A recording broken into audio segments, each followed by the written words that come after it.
Hello there. I am Stephen James Kowalczyk, trainee lab coordinator here at Eastern Florida State College. I'm here today to talk to you about proper procedure and handling of distilled water. Let's get right into it. I want to set the stage.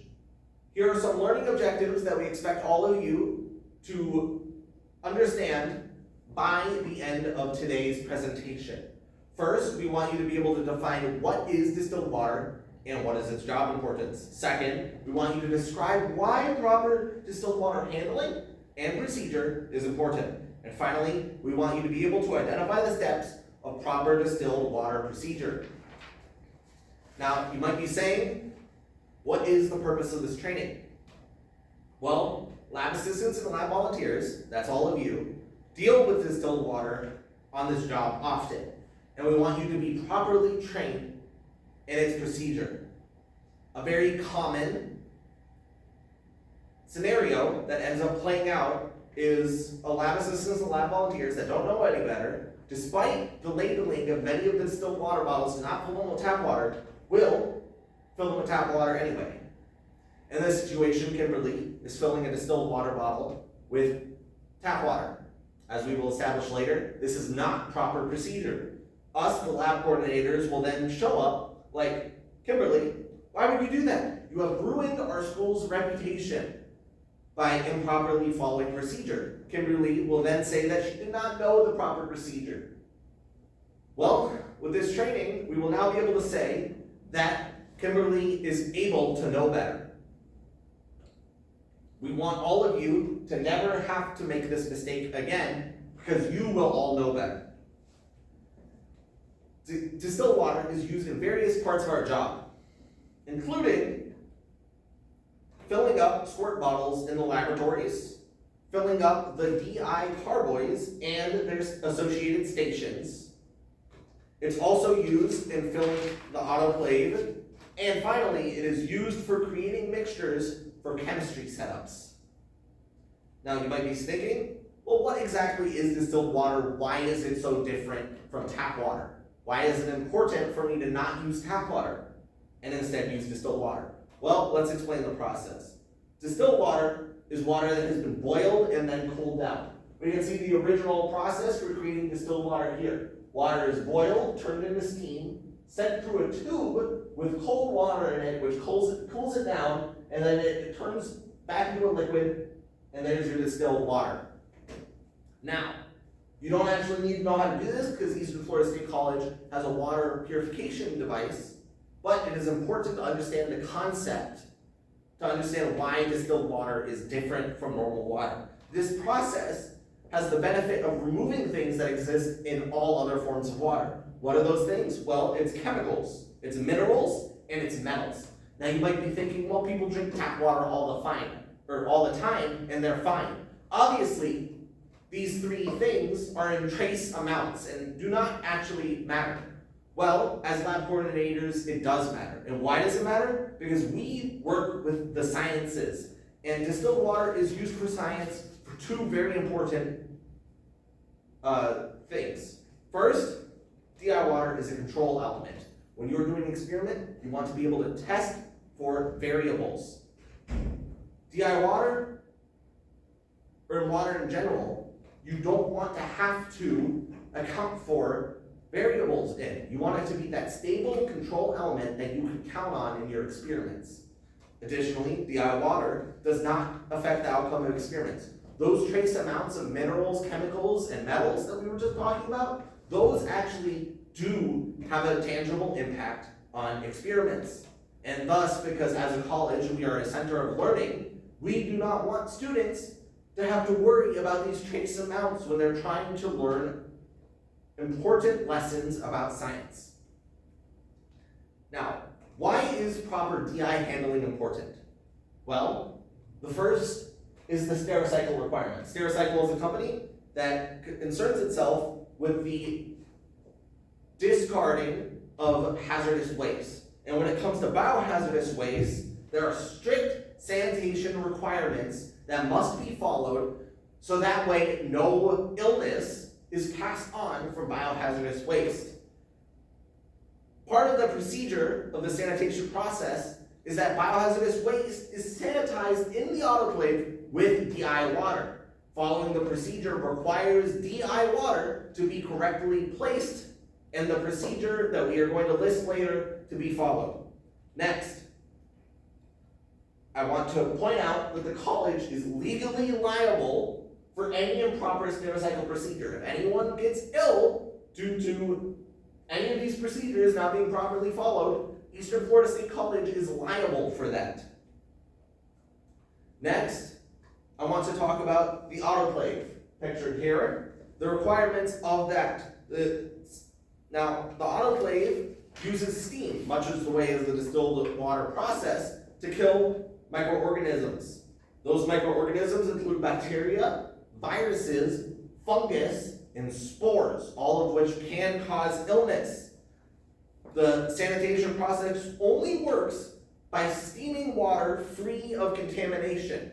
As we established before, this process is similar to distilled water, and we don't want distilled water that is steaming to have anything in it that it is leaving inside of the autoclave. Next, now that we understand why handling is important, why is the procedure important? Well, to examine that, I want to go over 2 incidents where procedure was not properly followed. First, the squirt bottle incident. In January of 2023, a professor discovered a non-ethanol liquid inside of an ethanol bottle. Well, you might say, well, what's wrong with that? Well, I'll tell you what's wrong with that. Each of these squirt bottles listed here, we have acetone, isopropanol, ethanol, and distilled water. Each of them has a different NFPA rating. These ratings determines the safety and hazardousness of these bottles. If a bottle has the incorrect liquid inside of it, those safety requirements are not being followed, and Eastern Florida State College could be liable for that. The next incident is the diluted bleach incident. Now, diluted bleach is used here at the college to sanitize slides. A professor discovered that soap water was inside one of these diluted bleach containers. Now, you might naively think, what's the difference? Soap and bleach are both used to clean things. Well, diluted bleach is an important part of the slide recycling procedure. And by breaking that procedure and using soap instead, we might be contaminating those slides. And if those slides are infected or contaminated, the college has to pay to replace them. Another reason that following procedure is important. Finally, we will go over the actual water procedure. It is 6 steps that I've broken into 2 parts. The first part I have called water filtration. First, you want to locate empty carboys. They're on the left. They are located inside of room 207A, which is the prep room, 207, which is, 207 and 220, which are both chemistry rooms. Next, you want to take the water carboys to room 211A, which is a room that contains the water purifier, located on the right there. For the medium-sized carboys in 207A, you want to use a cart. For the large carboys in 207 and 220, you want to use the hydraulic platform cart that is inside of 206A. Why? Because when you fill them up with water, they will get really heavy, and you want to have the lift platform in order to move them up and down without causing potential injury. 206A, you'll note, is the stericycle room. Once they are in 211A, you want to fill them using the water purifier. Note that the water purifier can only hold so much water at a time, so you'll probably only be able to fill 1 large carboy at a time. Part 2, I call the transfer of water. Part 4 is all about returning the carboys to their respective rooms. You don't want to leave a carboy in 211A and have someone else have to figure out where it came from, and you don't want to put one in the wrong room, because that will break the procedure. Next, you want to use those carboys to fill the empty DI water jugs, there on the left, inside of the room. Then you want to use those water jugs that you have just filled up to fill all the DI squirt bottles inside of the rooms. Because you don't want students in the middle of an experiment to have run out of water in their squirt bottle and have to find a different one. As I mentioned before, we want them to be able to focus on the learning. Well, in conclusion, you should have learned to understand that DI water is important to these sciences because of its special properties when compared to normal water. You should also be able to describe why following proper procedure can prevent liability to the college, and you should be able to identify the 6 steps of proper DI water replenishment procedure. You don't have to remember the 2 different sections, but if it helps you to remember what to do in each of those sections, feel free to keep that in mind. Now, let me turn this back on you.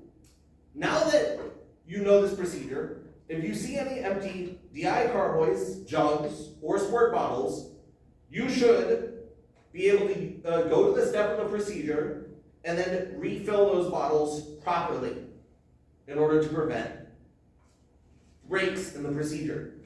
Now finally, I have 2 resources here. I emailed them to you. If you have issue finding it, give me your email after the lecture, and I will make sure to send you the slides. Now about the resources, the first one explains the importance of distilled water in science. If you want to learn more about why our science classes needs distilled water to function properly. The second one listed there is the importance of proper autoclave procedure. Sanitization is a very serious issue when it comes to biohazardous waste. If you wanted to learn more about sterilization process of the autoclave, you can find it there. I have been Stephen James Kowalczyk, the trainee lab coordinator here at Eastern Florida State College. Thank you.